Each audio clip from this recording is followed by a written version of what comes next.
Awesome. I think we're live. Mark, Shivani, are you with me here? Yes, Yep, I'm sir. here. Awesome.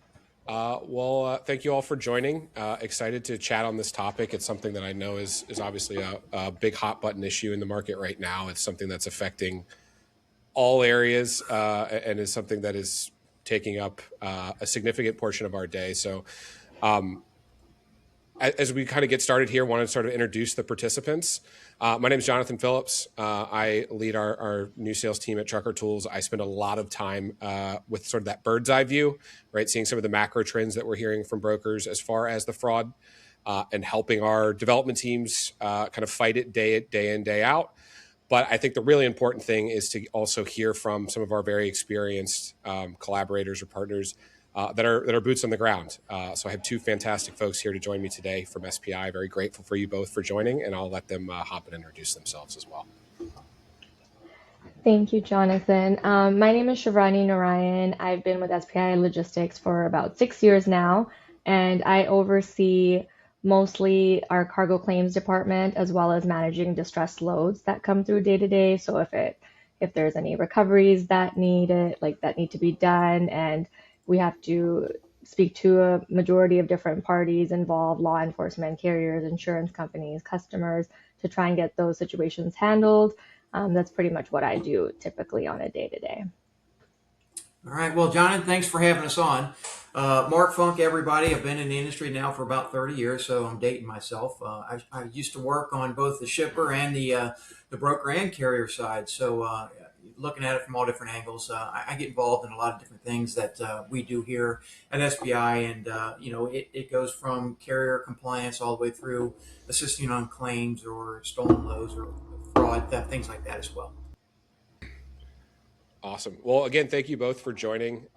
This again, obviously, this is an extremely hot button topic, something that's very important to kind of stay up to date on. I think particularly the way that we view it, right, from a technology standpoint here at Loadlink and Trucker Tools by an extension, is this is a team effort, right? The fraud, the more decentralized we are in terms of information, right, and the less we talk, the better we enable the folks that are trying to take advantage of the system as it currently stands. So, want to thank you both for joining. Also, thank all of you that are participating in this webinar for joining as well. I think the more we all talk, right, as industry folks, the better we'll be prepared to kind of fight these things. So, just to kind of quickly run through the agenda here, we'll talk a little bit high level about the state of freight fraud as we see it right now in Canada. I have some numbers, sort of from the Trucker Tools data set as well that kind of gives us some of those macro view. And then I'll let my associates here from SPI talk about how fraud has evolved, right? What they're seeing in terms of the boots on the ground, how they've managed to fight these things. And continue to exercise that diligence that's going to give us the best opportunity to combat fraud, as proactively as possible and hopefully less reactively over time.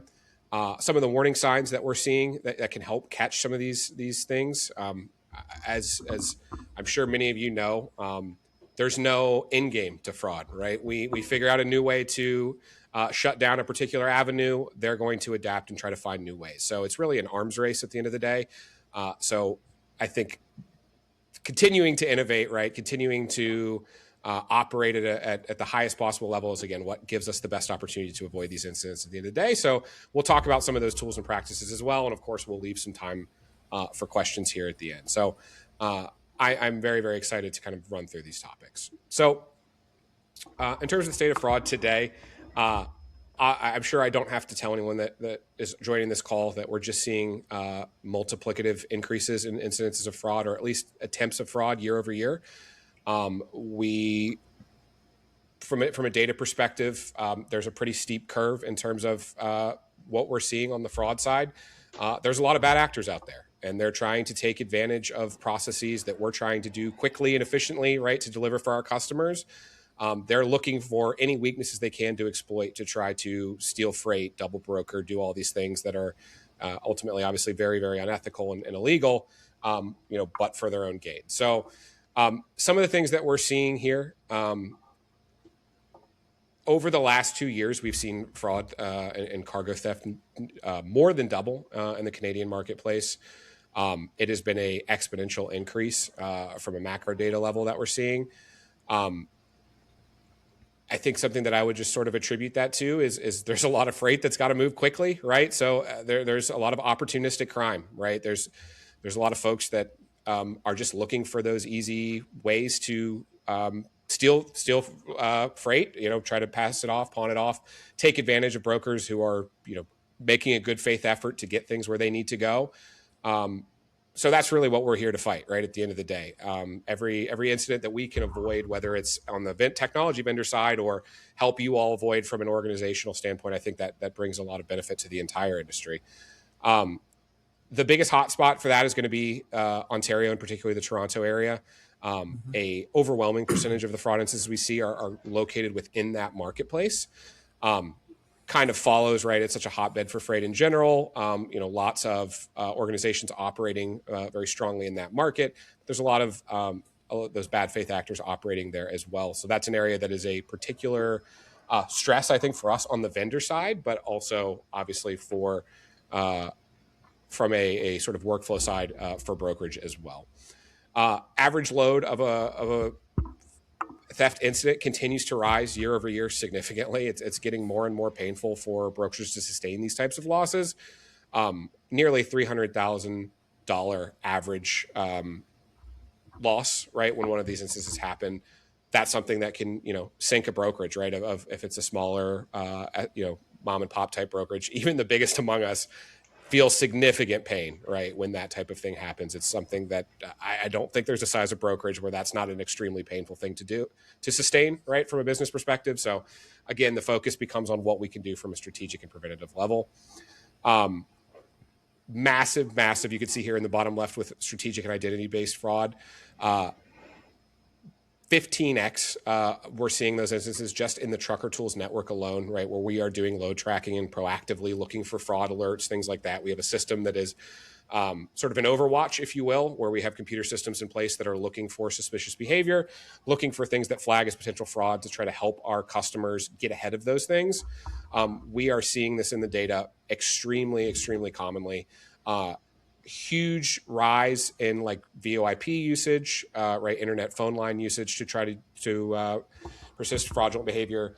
By far, the biggest that we see from a macro data level is the IP masking attempts, right? Even if you are trying to track with a particular device or trying to track a cell phone, that sort of thing, we see a lot of IP masking where they're actually going to try to present that they're on location, right? Headed to where they're supposed to be. Meanwhile, they're headed somewhere else, right? To try to offload your cargo and kind of get away clean. Yeah, Jonathan, looking at these numbers too, I think it's important to kind of throw out there for the audience that even though these numbers look shocking, I would go out and say it's actually worse than this, because when you start looking at all the different cargo thefts and all the reports out there, there's so many of them that even they don't go report it, right? And the numbers are all over the place when you look at it. We all know it's increasing exponentially. It's higher than what it's ever been. It's not decreasing at all. And when you talk about that number there too, that $273,000 and some change. I mean, I remember, and I'm dating myself, when the cargo theft was $40,000 or something like that. I mean, it's changed significantly. And these numbers, even though they're dramatic, I would argue that they're actually much higher than that, because there's no law that says you have to report a cargo theft, right? So sometimes carriers or brokers are eating those costs and they're not reporting them, or maybe they don't know the proper place to report them. There's not a single entity that gathers that across the industry. So these numbers are shocking, but I would say they're actually higher than what we're seeing. Well, that's an excellent point. Yeah, I mean, it's stressful, right? I think Yeah. the bell curve of fraud we're seeing, I think my hairline is basically following that, right? The stress over time, right right? there It's with starting you, to get man. more and Yeah. sharp on the top there. But no, it's we don't want to be fear mongering, but it's massive and it's important. And if we're not taking best practices at all times, right, both for us on the vendor side as well as you on the end user side, we're kind of hoping for the best, right? And the data shows us that tends to end badly eventually without applying rigor. And we have brokerages that apply the best rigor on the planet, right, in terms of that. And you can still see instances happen, right, if one piece of that process breaks down, right, in an inconvenient way at an inconvenient time. So it's a scary thing facing the industry, truly. But the exciting thing is, in the age of modern technology, right, with both from a process standpoint that are being exercised by folks in the brokerage space, but things that we're able to leverage here on the vendor side, like new AI tools, things like that. Um, the good guys outnumber the bad guys. That's the way I look at it. And the more we work together, the more successful we'll be over time to kind of combat these things. So excellent point though, Mark. And I do think that that follows. And the last one I'll add here from a data point standpoint is, that identity-based fraud. We are seeing a lot of a large increase in carriers pretending to be other carriers, right? Like in the Canadian market, particularly in like Ontario, you'll see folks sell authorities, right? We see that over in the U.S. market as well with like the MCs, right? Where they'll get a hold of an authority, pose as that person, and try to just book as much fraud as possible, or do as much fraud as possible, book as many loads as possible, right? Under a entity that maybe had 2 trucks, right? And it's not something that's possible. The thing that makes this so hard is it's this buckshot method, right, from the fraudsters. They're going to try to do everything they can at any given time, and it's up to us to block every single attempt. That's tough. But again, not to paint too bleak a picture, there's things we can do, right? And there's things we can do in collaboration with one another that I think really move the needle.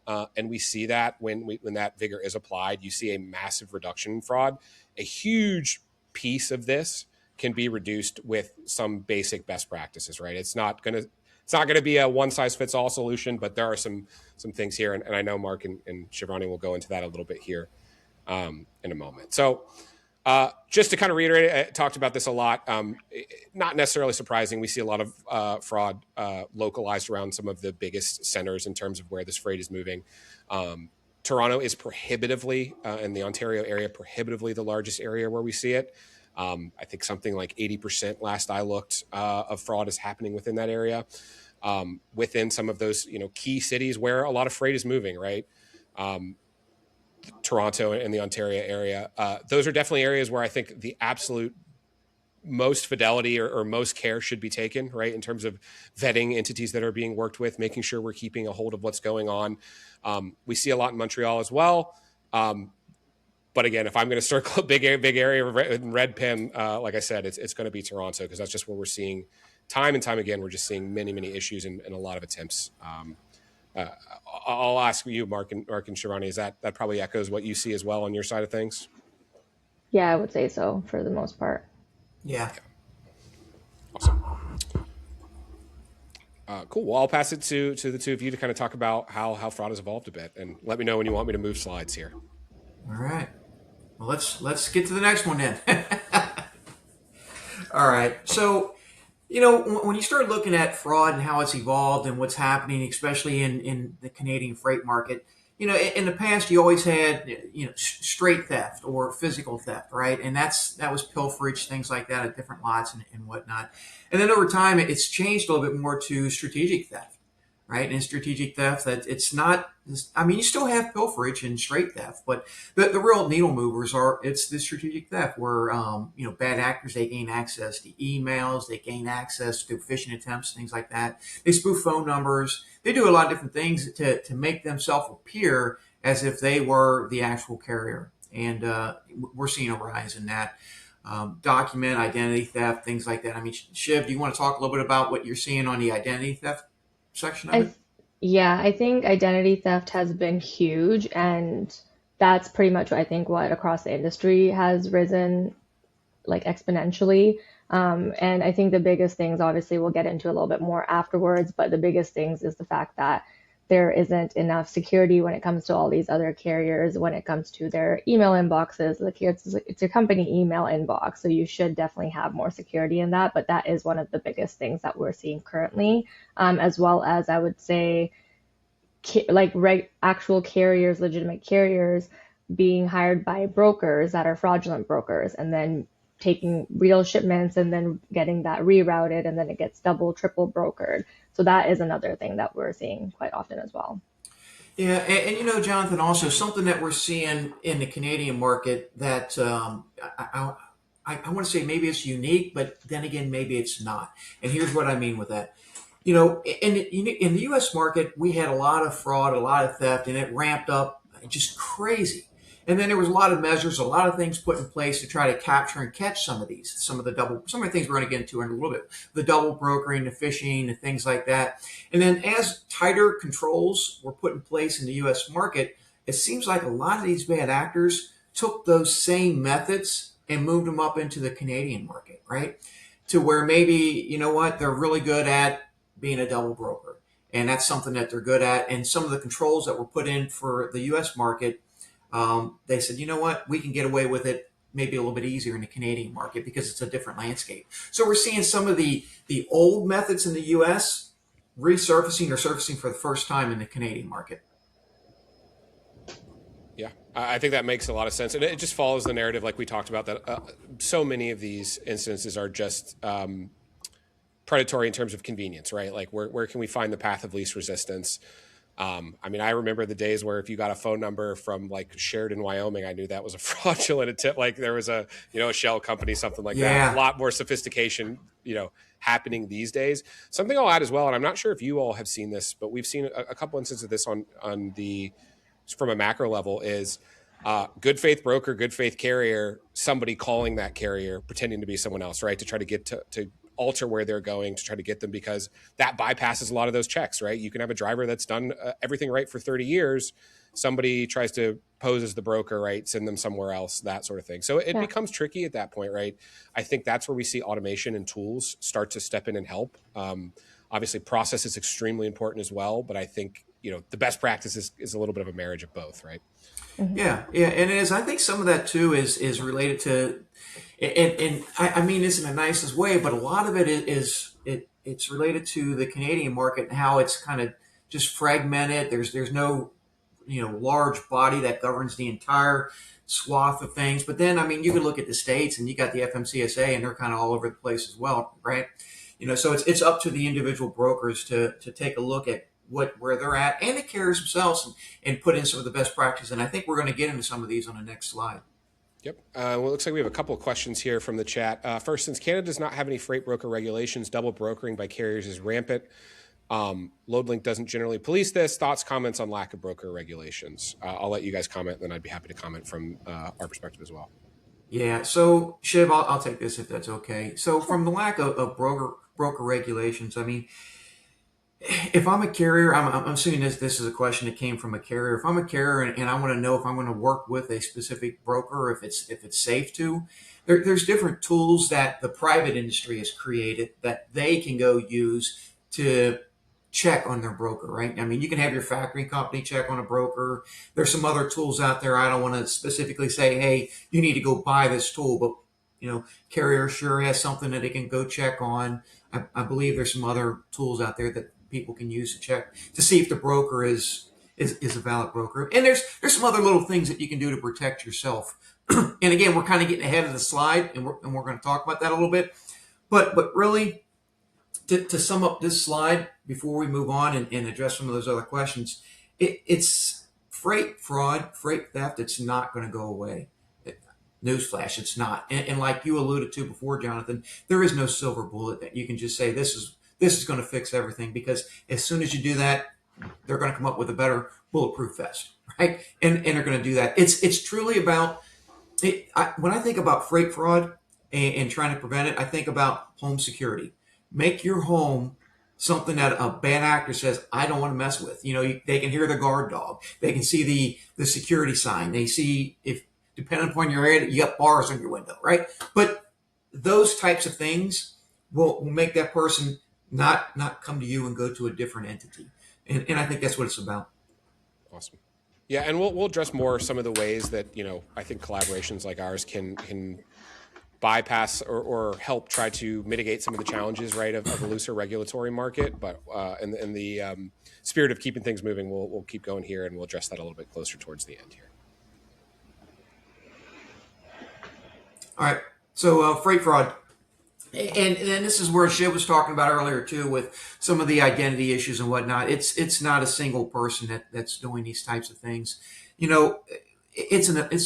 used to be back in the day when you had freight fraud or theft like that. It was a group of people who were very close knit, and when you busted somebody like that, the whole operation went away. They got locked up, and they kind of went away, and now it's very large. It's complex. It's a multi-facet operation. It's a criminal organization in what it is, and you've got crime rings that are operating. Whether it's Eastern Europe or over in Southern Asia, or somewhere in the States, or in Canada.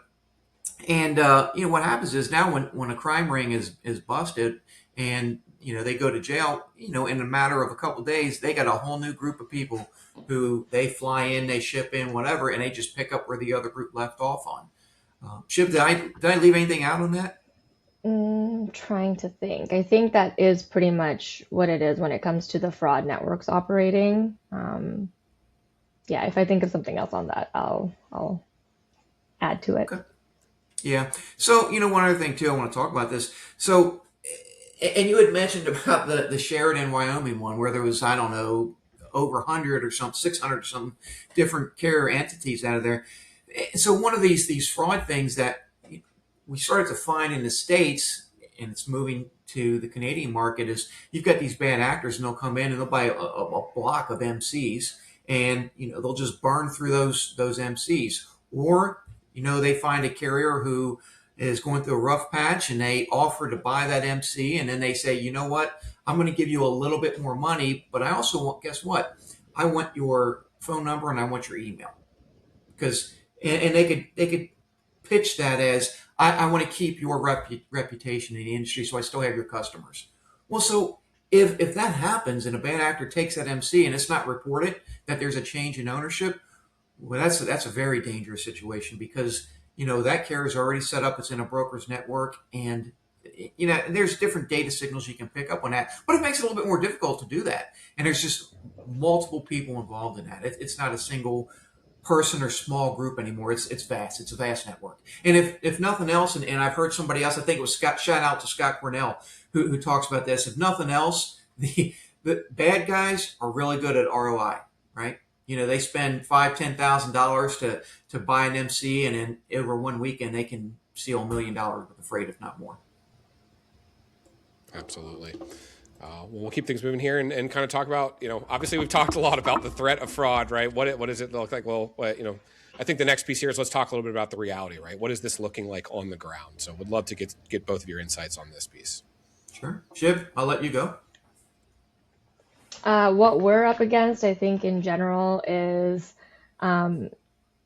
we do have to have real-time tracking, just like shippers should also be requesting that. And we also have to have that on a lot of our shipments, especially when they're high-value shipments. I think that's the biggest thing, is when we have a high-value shipment as a broker, we should at least know that it is a high-value shipment. I find that often brokers aren't aware of the actual value of what they are about to give to a carrier. And then shippers also need to be doing that on their end, is that they have their due diligence. And also brokers need to be providing their shippers with all of the information as to what carrier is going to come pick up the shipment. I think that's one thing. Mark, if you want to add a little bit to that. Yeah, sure. Right. So it used to be back in the day where a broker didn't necessarily want to share a lot of that information with the customer, because maybe they felt that the customer would look at them in a negative light or whatnot. Things have changed, and shippers need to take an active part in fraud and risk management as well. And so if I'm a broker and I've got my sales contact at the shipper, hey, listen, we've got a great carrier. They're going to come in, they're going to pick up this load. But listen, we need to make sure that it's going to be this carrier, this MC, because there's a lot of fraud in the industry. Because if you're a broker, don't think of yourself as just somebody who's selling freight, or the ability to freight to a customer. Think of yourself as a supply chain consultant. So it's on that broker to educate their shipper, to let them know what's going on in the industry, so they're not shocked when you say, can you please verify this MC? Can you, hey, the driver's name is supposed to be Jake. Can you please make sure that Jake shows up? Things like that. Because a lot of theft can be prevented at the point of pickup if that shipper knows what's going on. So I think that's a big piece that talks about it. And another thing too with what else a broker can do. So when you are expanding in these new lanes that you see down here, that is a new risk, and it opens yourself up to possibly new carriers that you haven't worked with before. That goes into the vetting and making sure you know what's going on, and picking up that phone and talking to the carrier. So often I'm a big fan of technology. I really am. So don't take this the wrong way, anybody in the audience, but sometimes, every time, you should pick up that phone and know who you're doing business with. And if something doesn't feel right, uh, trust your gut. You got to trust your gut sometimes. It's just how it is. And then if you can get to a point where you've got a repeat network and a good carrier and stuff like that, where you feel everything's great, that doesn't mean you should let your guard down. Yeah. Because what we're going to talk about here a little bit later on, there's some new scams that are coming out, and it's a little risky. So I'll turn that over. Awesome. Well, yeah, I think the thing that follows here is right. What does this look like for carriers? I'll obviously let you both weigh in on that piece of it as well. I Yeah, think, sure. I'm sorry. Go ahead. I think, yeah, 100%, like the slide pretty much says, is increased scrutiny for carriers. It takes much longer for carriers to be vetted. Nowadays, it's not just about safety and valid insurance. Brokers and shippers now have to spend a lot of time verifying. Just like Mark said, pick up the phone, call the carrier. It's not just about like a quick, here's a rate confirmation. And then they also have to, go through all the onboarding platforms to make sure they're up to date on all of that technology, which not often a lot of the carriers are not privy to, or they're not super knowledgeable when it comes to that. They don't have the access, especially if there's drivers on the road and things like that. We're always having these issues. And then there's higher expectations for their own company security and risk management as well. Mark, if you want to keep expanding on that as well, that'd be great. Well, I think you kind of touched on everything that we really got to touch on this Yeah. slide. Here's the reality: cargo theft.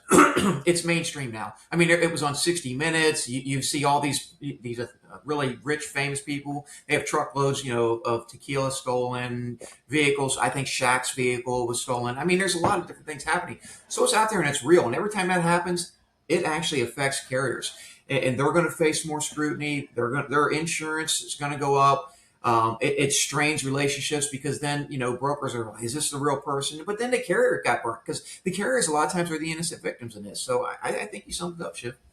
Yeah. And I think they do have to, like it says at the end, they do have to invest more time in that technology and security controls, just like the brokers are doing and the shippers are doing. So I think it's a collaborative effort. As a legitimate carrier, that is something you can't just overlook and not make sure that you have everything up to date and have your security in place. Because like you said, brokers, you are going to get more scrutiny from brokers when it comes to not having, why did you not have MFA set up if somebody was able to hack into your account and you didn't have any of that, if something were to happen, because it is still your legitimate verified email.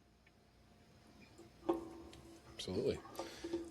So yeah, let's talk about how do we fight back, right? We've kind of waxed eloquent here about the dangers and the potential costs, right? Like, what do we do to keep the good guys on top here? Sure. Shiv? So fighting back, I think we already said the MFA, things like that. You have to, sorry, just losing a little bit of track. You have to have your MFA set up. And if you're looking at all of the warning signs during the vetting stage, you should probably have a protocol in place when it comes to that. Just like it says, if the MC is very new, but sometimes that's not even the worst thing. Just like Mark touched on earlier, often bad actors are purchasing older, well-established MCs, sitting on it for a couple of years, or they'll do some legitimate loads with you, and then they'll go ahead and hit multiple customers at once. So it's always about making sure that you're checking, like in your system as a broker, maybe having something like dormant carrier. So if a carrier is in your system active, making sure that they go back to inactive if they haven't moved a load for you with you in 3 months or 6 months, because they are now still active in your system. And then continuously checking things like, all of the information matching that they've provided to you. But even warning signs at the vetting stage, it says having those platforms to make sure that you are using multiple industry platforms to vet carriers. So I think we rely on multiple. It's not just like the one that we're, with, but it's multiple, and then having a proper standard operating procedure in place when it comes to vetting carriers. Yeah, I would agree. There's no one true version of the truth. Mhm. There's just not. So you need multiple vetting platforms. You've got to bring that data in from different areas.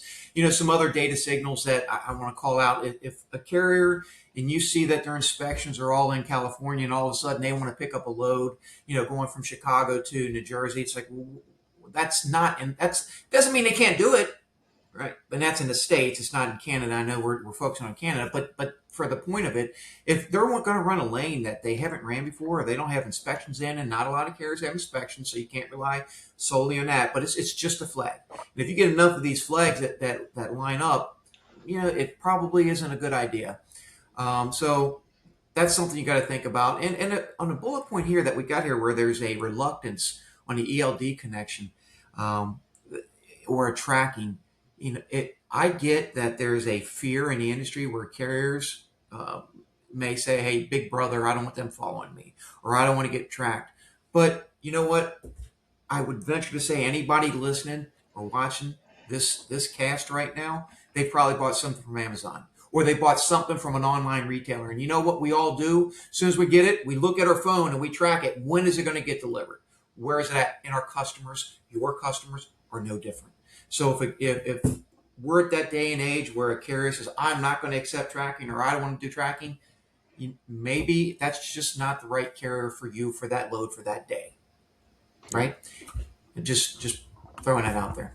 Yeah, and something I'll add, Mark, that we see from obviously coming from the vendor technology side of things is there is a huge positive correlation between good high performance tracking and the reducing the risk of fraud, right? Like there have been Yeah. studies that have been done, massive correlation there, right? Obviously, the more visibility, the better. And the folks that don't want to give you visibility, well, you start to question why. And honestly, what we've seen working closely with carriers as well on this is it's a benefit. Like the carriers that track at a high level, they win more freight, they get better rates, right? Because folks want to come back and work with them time and time again. So it can be easy to position some of these things as just a rote inconvenience. But what you start to see is when we fall into these patterns, these sort of virtuous cycles, right, of getting things done the right way, it benefits everybody all the way back to the shipper. So it can be difficult from an adoption standpoint, right? But I think when you start to see those results, the value is very clear for everybody involved in the transaction. We all benefit, right, when we are able to keep fraud, kind of pushed as much to the side. I might have So, too far. There you yep, no, it's good. All right, and so this is at the point that they're booking or they're going to actually pick up the thing, the load. Right? If the rate confirmation has changes on it, if they're wanting to communicate outside the TMS, if the check calls and unexpected route deviations. I mean, one of the biggest things we see today when it comes to fraud and theft in Canada, as well as in the United States, but in Canada too, is a driver carrier picks up a load and then they get a call from a number. Maybe it's the person they were dealing with, and they say, "Hey, instead of delivering it to the address on the bill of lading, we need you to take it to this other address." That is a big red flag. And when we go back and we do postmortems on some of the things in the industry that we see, that's a breakdown point where the driver or the carrier got a call and they said, "Take it here." That's versus what's on the actual paperwork and how it was tendered. I think that's a big change. Another thing too, a warning sign is when you're getting a load, and let's say the load pays on average $2,000, but yet this broker or this person's going to sell it to the carrier for 4,000 or 5,000, and you're thinking, "Man, this is too good to be true. I'm going to jump on this." It probably is too good to be true.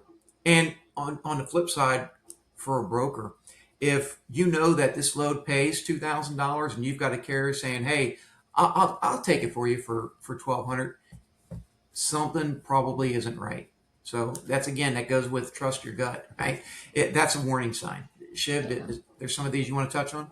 Yeah, I think one of the other thing is as a carrier, you need to look at those warning signs, just like Mark said. And another thing is if you receive a bill of lading and you clearly see there might be other broker names on there that is not the same as what is given on your rate confirmation, that is a huge warning sign. And oh, sorry, I just lost go. my train of thought.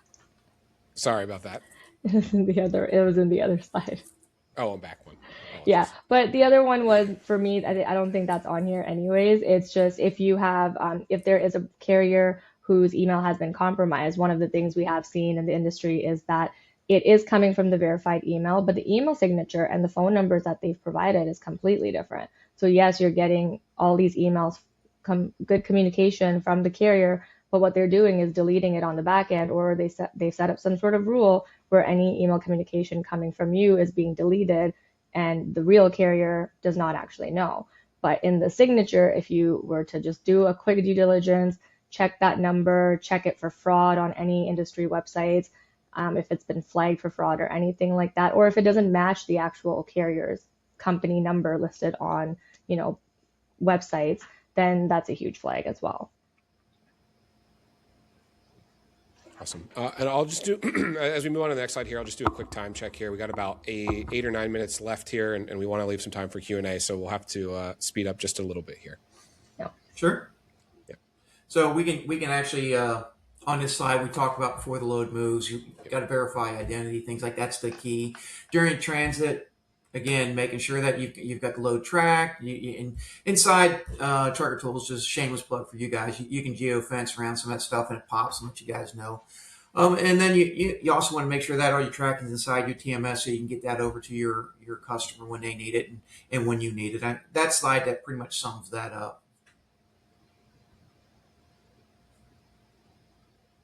So best practices for carriers.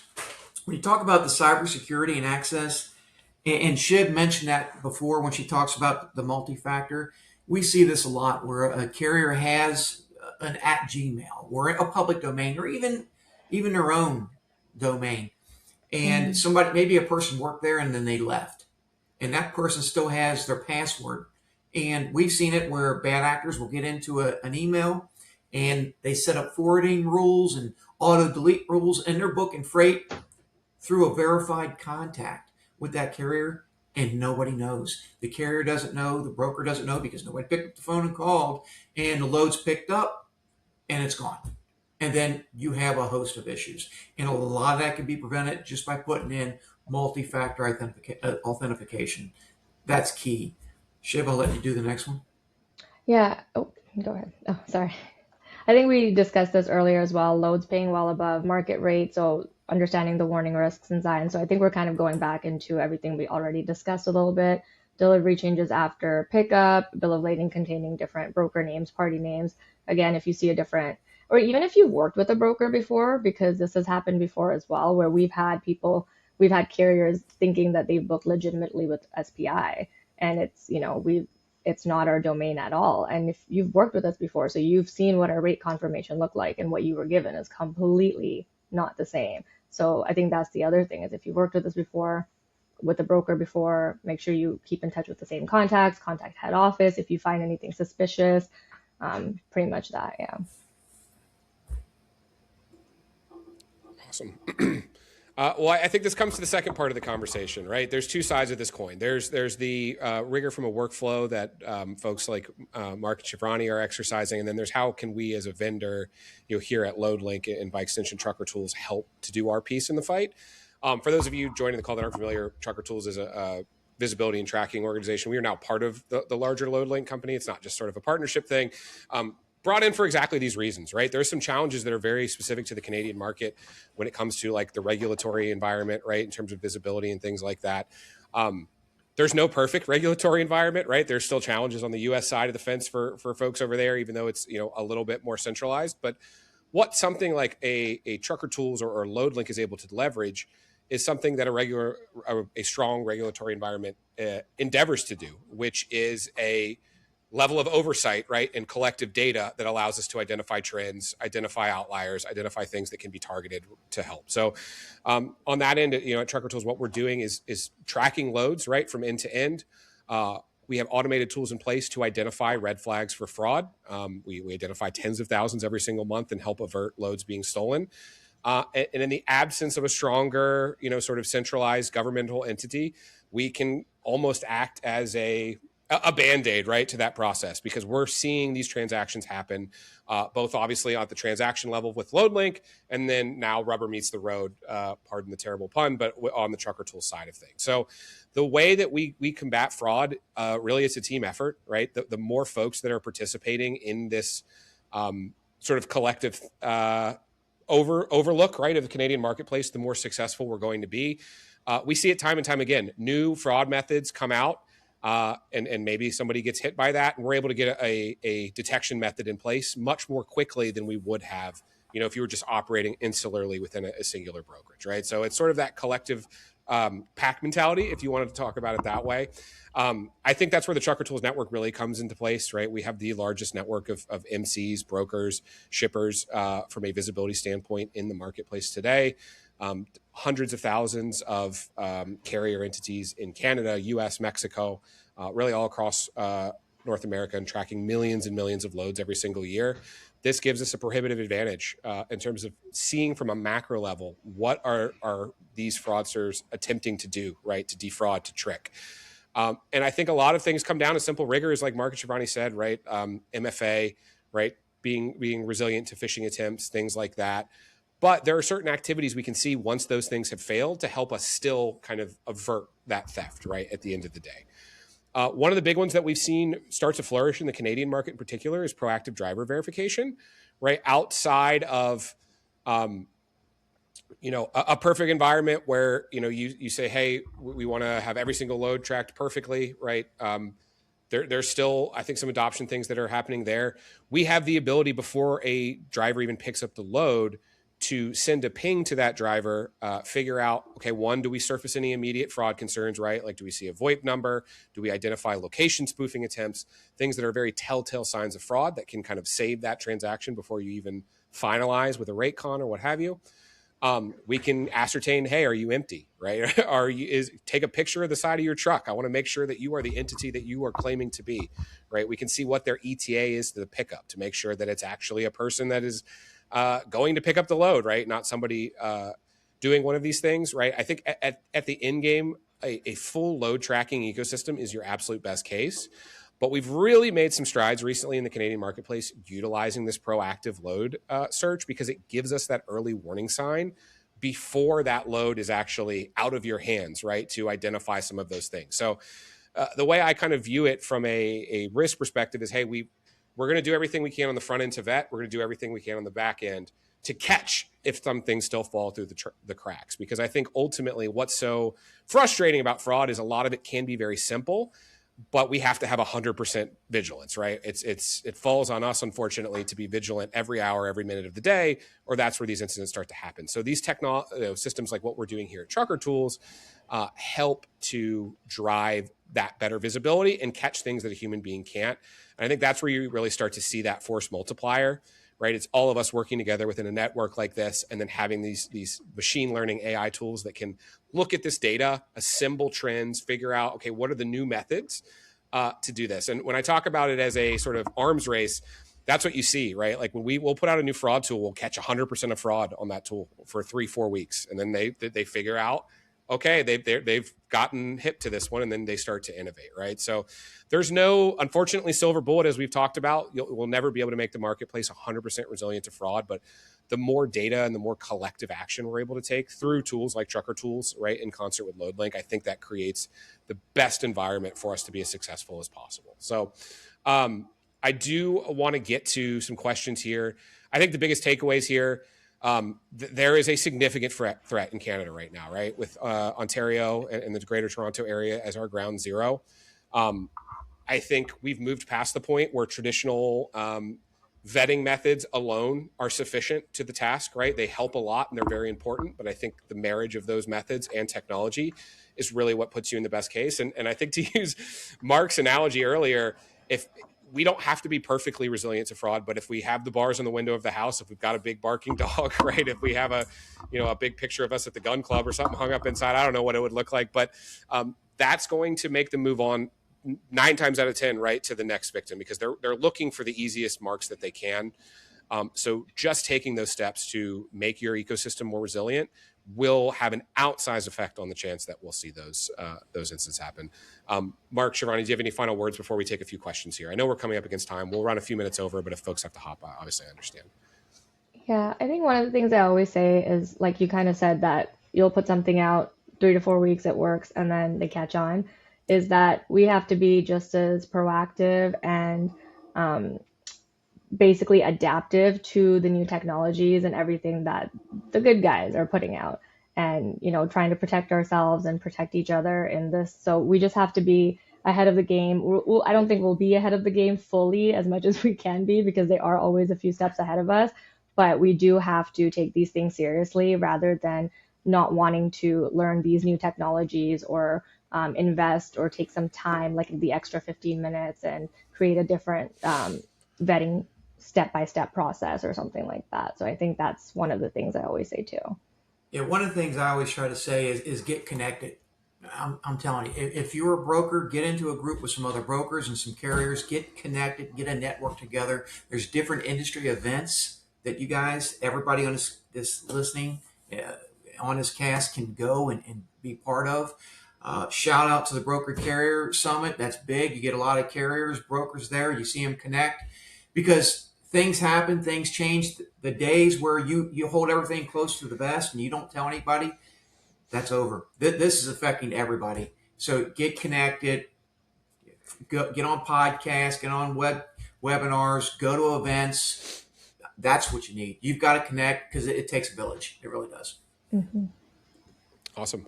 We have a few questions here in the chat. I'll kind of run through here. I did also just want to mention for any folks that might be interested in learning a little bit more about trucker tools, there's some information here on the screen, a QR code, an email. We can talk a little bit. This is functionality that is now part of Loadlink, right? So the long-term goal is to continue to integrate this, build out this ecosystem. So it's also a bundled service level now, right, for Loadlink customers. So if it's something that you want to evaluate as far as getting your workflow and ecosystem a little bit more resilient to fraud, we'd be happy to chat and talk a little bit more in detail. But we'll hop in and go do some questions here. I know we're running a little over, but we'll kind of knock these out as quick as we can. So one question I see here, biggest issue in transport. One of the biggest issues is Transport Canada has nothing and is not planning anything to modernize the trucking industry. Do you have any insight to offer? I think from the tech vendor perspective, I think I might be able to hop in on this one a little bit. It's a challenging regulatory environment. I won't mince words about that. I think kind of what I said earlier is tech vendors like Loadlink and now Trucker Tools is a part of it. We have an opportunity to try to centralize as much data as we can. We'll never be able to be as efficacious as a government entity certainly would be able to do, but lacking that ecosystem, that obviously would be the most preferred. I think being part of these larger networks, right, where we can pull more of that data, red flag more of these things, like Mark said, talk, right, connect, communicate. That's going to give us the best chance to overcome those challenges that we see from a regulatory perspective. Mark, if you have anything to add, otherwise we can move on. I would agree, right? Where the government or they're not stepping in to fix things, that's where the private network comes in, and you connect with the private companies and your own networking ability. So that's where I'm at on that. Cool. Let me go. So question here, we get carriers calling on our loads. They're not members of Loadlink. How are they getting into the system and seeing this? We now have to confirm if they're a Loadlink member by searching the members section. We're finding most are not members and are not calling our loads. I can answer this one as well. It's a lot of that will be fraud, right? You'll see people try to get a Loadlink login either via phishing attempt, right? We see that as a way that things can be compromised, bad security around like email, things like that.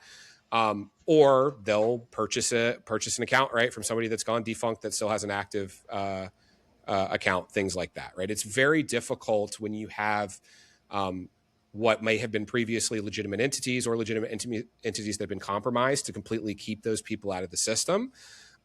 That's why I think that the tenor of the conversation is really about there is no one perfect way, right, to prevent fraud. So you need to be discerning, like whoever asked this question said, in the Loadlink environment. You need to be discerning with using end-to-end visibility tools. You need to be discerning and onboarding in all these areas because, they're going to look for any cracks they can and try to exploit them. Mark, if you have any context, or Shivani, would like to add? Not on the low, no. Cool. No. Another question here from the chat. How do you balance the urgency to move freight fast with the diligence needed to vet carriers properly? Yeah. So that's something we all face, right? You've got to load, you got to move, and hey, I've got this carrier, and I'm going to be able to get this carrier in. He's going to make the pickup window, and everything's going to be good. But you send it over to compliance, and brokers will think, oh my gosh, it takes forever in compliance. Now, on the flip side, you've got the compliance team sweating because they want to make sure that they don't miss anything. Because if they miss something, this load's going to get stolen, right? So the simple, quick answer to that is it can be done, but you got to take a look at your vetting process, and you got to say, okay, what are the top 3, 4, 5, 10 things that I would look at on a carrier and say, yep, this is a yes or a no. And there's vetting platforms out there that can help you with this, where you can set up rules and you can set up parameters, and it will actually expedite that process. And again, you also got to realize that nothing is 100% foolproof. It's a risk of doing business. But I would say, to answer that question, I'd take a look at your vetting platform, whoever you're using, and have a conversation with them and say, hey, how do I vet my carriers more quickly? And they should be coming to you with this type of stuff. I mean, everybody should hold their vetting platforms accountable, and they should have calls with them once a quarter. What am I doing what am I not doing that I should be doing? What are my competitors doing that I'm not? Those are the questions you need to ask your vendors. So, yeah. I think the other thing on that one is, like he said, like automation would be good, just like he kind of explained. But then the other thing is also carrier relationships. So it's like to avoid that urgency is building those carrier relationships. So you have your regular carriers that you can go to, all the time for these specific lanes, and you move hundreds of loads with them. Like I would say that's typically how we operate at SPI, is trying to build those carrier relationships and having the regulars for those loads and customers. And I'll just add here from a vendor perspective, like Mark, you're talking about keeping vendors accountable. Like my wife thinks I'm a bit of a lunatic for this, but I like having those uncomfortable conversations, right? Because that's how we learn. That's how we figure it out. That's growth. Yeah, exactly. If we're trying to pretend like these things aren't happening, I think we're the ones that suffer at the end of the day. So for us, I mean, that's part of why Loadlink brought Trucker Tools into the fold, right? Like we want to create a better end-to-end ecosystem. From a roadmap perspective, our goal is to get the Loadlink environment, the Trucker Tools environment, integrated more closely, right? So that we can have some better communication there. I think we're going to attempt to build a sort of freight workflow that hasn't been seen in Canada before, right? We'll probably make some mistakes along the way, so it's up to folks like Mark and Shivrani to tell us when we're not providing or if we're missing something, right? Or there are things that you're seeing that we just don't see. We have a lot of advantages in the data, but we have a lot of disadvantages in that we're not on the ground, right, in the same way that folks are. So I think if we're not welcoming that feedback, if we're not welcoming the tough conversations, then we're not doing the due diligence that we should be. So I think from our perspective, we embrace the uncomfortableness, right? We embrace the ugliness because that's how we get through the stuff, and that's how we build a better freight environment for everybody, shipper, carrier, broker, tech vendor at the end of the day. Another question here.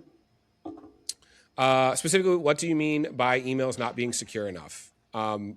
I'll answer it from a vendor perspective, and I'm sure we'll have some additional context here from my co-host. But one of the biggest factors, one of the biggest things we see in terms of compromised logins, whether it's on the load board or what have you, is just lack of email security, right? So phishing is very, very common.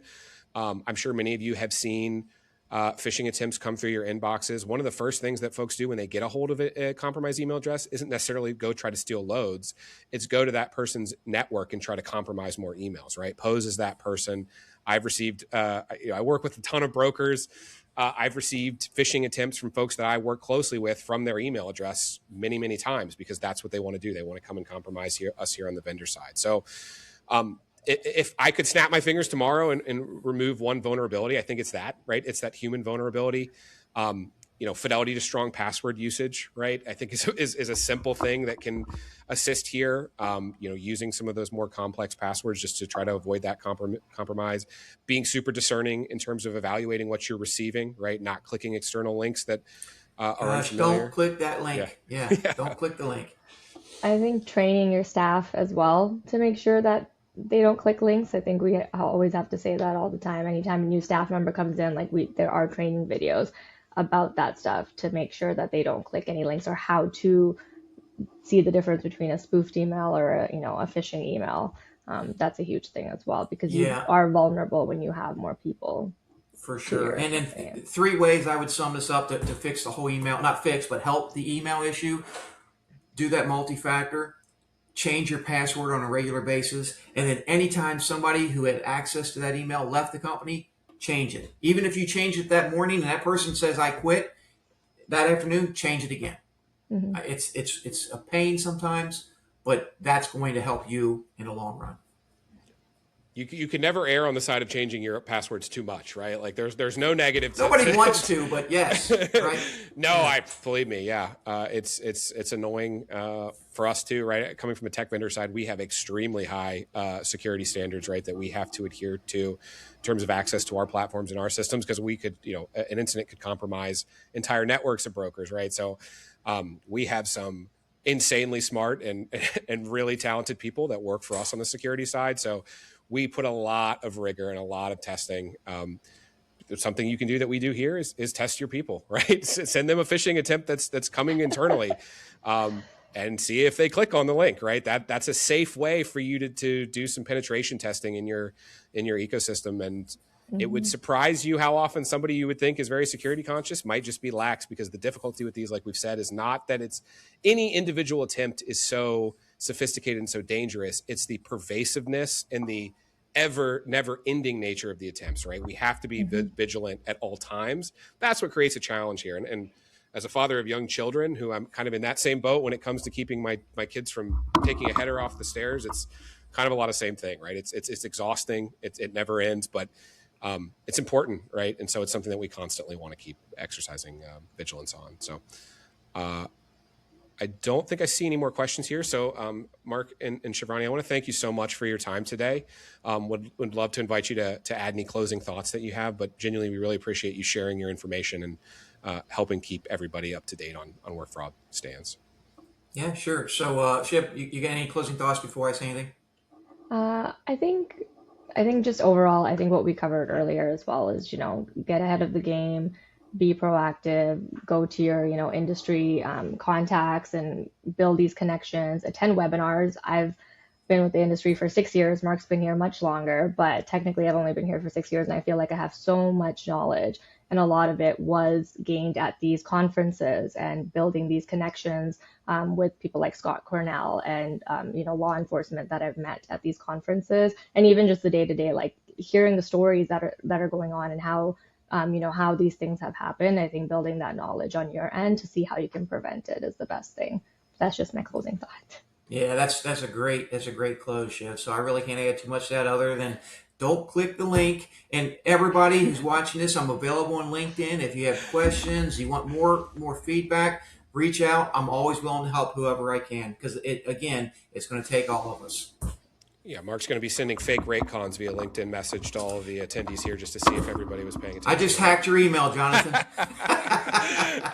Yeah, but thank you all. I'll just summarize here from the vendor perspective. Like, we really love these types of conversations. Like, the more we act together, the more we build a resilient freight environment. So would certainly love for those of you that might be less familiar with some of these end-to-end visibility practices, would love to chat with you. That's not a pressure conversation. It's just a conversation, right? Here's what we see folks leveraging to be more resilient. Very, very informational from that perspective. Would absolutely love to have that conversation. But if you all have any questions, furthermore, you can email at these addresses as well, and we're happy to follow up. But this was really informative. Really appreciate you all's insight, and hope everyone has a wonderful rest of their day. Thanks, Okay. everybody. Thank you. Take care. Bye.